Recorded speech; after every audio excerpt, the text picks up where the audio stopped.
Hello everyone. I am Dr. Nilanjana Bhattacharya Nath from Swami Vivekananda Institute of Modern Science. Today our topic is nucleic acid probe.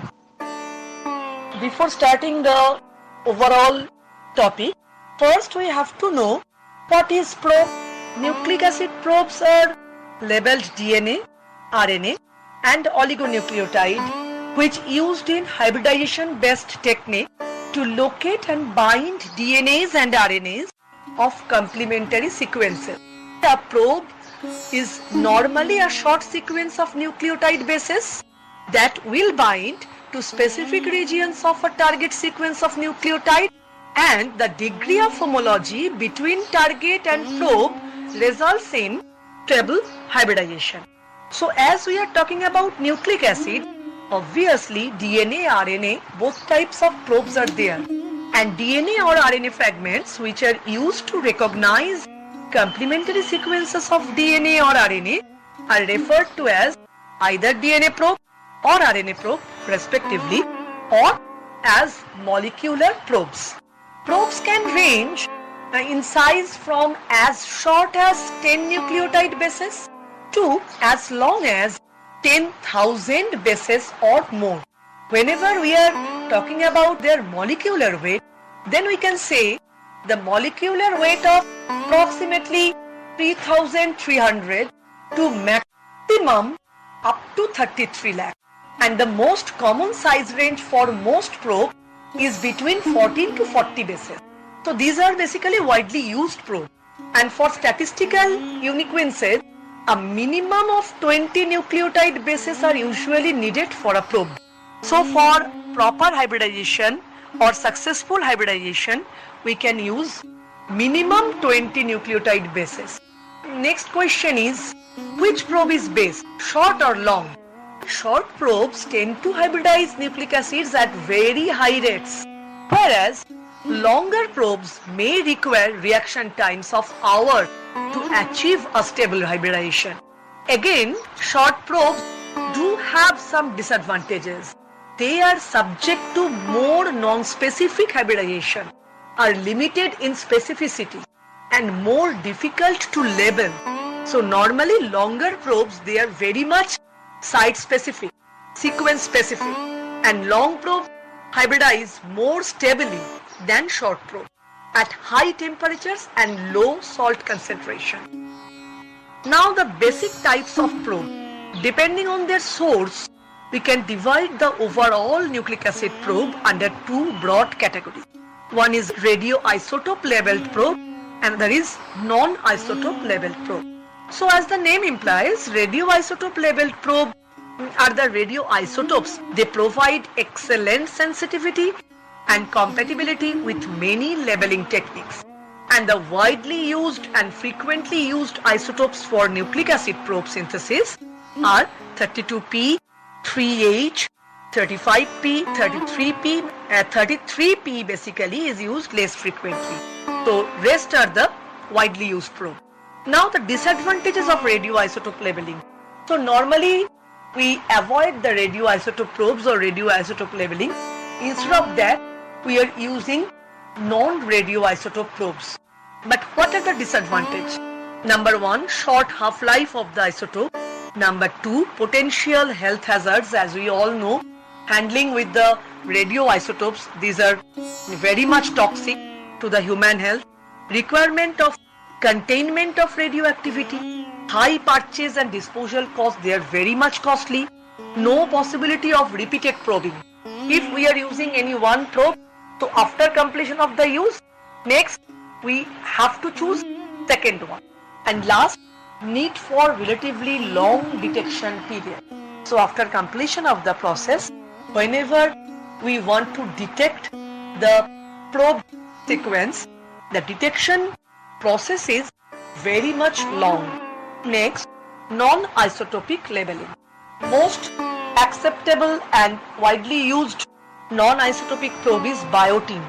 It is a small water-soluble vitamin that can be readily conjugated to a number of biological molecules. The attachment of biotin to the probe is called biotinylation. Probe biotinylation can be accomplished enzymatically, photochemically, and chemically.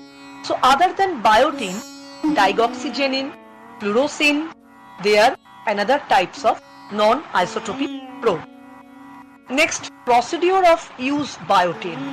DNA probe has biotin labeled nucleotides, and biotin labeled DNA probe is allowed to hybridize target DNA in sample. So this is basically the process by which we can use biotin as a probe with our target molecule. Avidin, that is the chick egg white protein, or streptavidin, this is the bacterial analog of avidin, is added, and this particular compound binds to biotin tightly. Now, biotin labeled enzyme such as alkaline phosphatase or peroxidase is added. If avidin has bound to biotin labeled probe and got linked to target DNA, then biotin labeled enzyme joins it. Add chromogenic or bioluminescent substrate depending on enzyme used. And after that, how will we determine that whether the probing is successful or not? Second type is homogeneous probe and heterogeneous probe. So probes can be either homogeneous or heterogeneous. In a hybridization solution, if all probe molecules are the same, a probe preparation is said to be homogeneous. So homo means similar, identical. So homogeneous means all probe molecules are similar or same. On the other hand, heterogeneous probes consist of mixtures of two or more sequences that may be closely related in nucleotide sequence or completely different. So hetero means different. So the probe nucleotide, it contains two or more than two different nucleotide sequences. They are known as heterogeneous probe. Next type, DNA, RNA, oligonucleotide probe. Whenever we are talking about nucleotide probe, basically there are two types. One is DNA probe, another is RNA probe. A DNA probe is a fragment of DNA that contains a nucleotide sequence specific for the gene or chromosomal region of the interest. Simple process. So DNA probes employ nucleic acid hybridization with specifically labeled sequences to rapidly detect complementary sequences in the test sample. This is the basic concept. More the degree of complementarity, more the probability to bind each other, probe and target DNA. And the RNA probes are the stretches of single-stranded RNA used to detect the presence of complementary nucleic acid sequences by hybridization. And RNA probes are usually labeled. What type of labeling?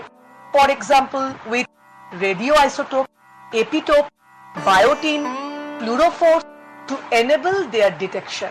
And RNA probes as hybridization tool remain popular because of several advantages over the DNA. Another name of RNA probes, riboprobes. High specific activity RNA probes, they may also be synthesized from DNA templates. The next type is homologous and heterologous probe. Now homologous probes are the ones that contain sequences with complete homology. That means they are totally identical. And heterologous probes are the ones that contain sequences with only partial homology. Next, Gesmer is a long synthetic oligonucleotide, usually 30 to 75 base pair in length, the sequence of which corresponds to an amino acid sequence of a 15 to 25 amino acid residue. So this is known as Gesmer. And Gesmers make better use of long peptide sequences. Next, and the last types of probe, that is end-labeled probe and continuous labeled probe. End-labeled probes are those to which the label is added at either the 3' end or the 5'. So the terminal part of the DNA strand. And continuous labeled probes are those in which the labels are added along the length of the backbone of molecules at regular intervals. So the continuous strand, the probes, they are added. Now the topic is DNA probes and their features. DNA probes are obviously the segment of DNA that they are very much complementary with the target molecule. and they are used in the hybridization process. The DNA probes are diverse types such as double-stranded complementary DNA, genomic DNA, single-stranded oligonucleotides. Now the features of DNA probe. DNA probes should be very specific. DNA is stable to many harsh treatments and therefore can be recovered and characterized even from dead tissue. Theoretically, DNA sequences as small as 13 base pair can work as probes, but normally probes used are more than 100 base pair long. With help of PCR, which can amplify DNA sequences up to million folds, sensitivity of probes is enhanced. Now the use of DNA probe. For genetic engineering research, for identification of specific plasmids and antibiotic resistant genes from clinically isolated, for diagnosis of infectious disease, for identification of food contamination, forensic investigation, criminal identification as disputes of paternity, establishing family relationship, for epidemiological studies, crop breeders to identify good varieties of breeds of plants, for distinguishing organisms at species and strain level, basic studies in molecular biology, for population genetic study, ecological genetic study, anthropological research, and last but not the least, detection of inherited disease. Thank you.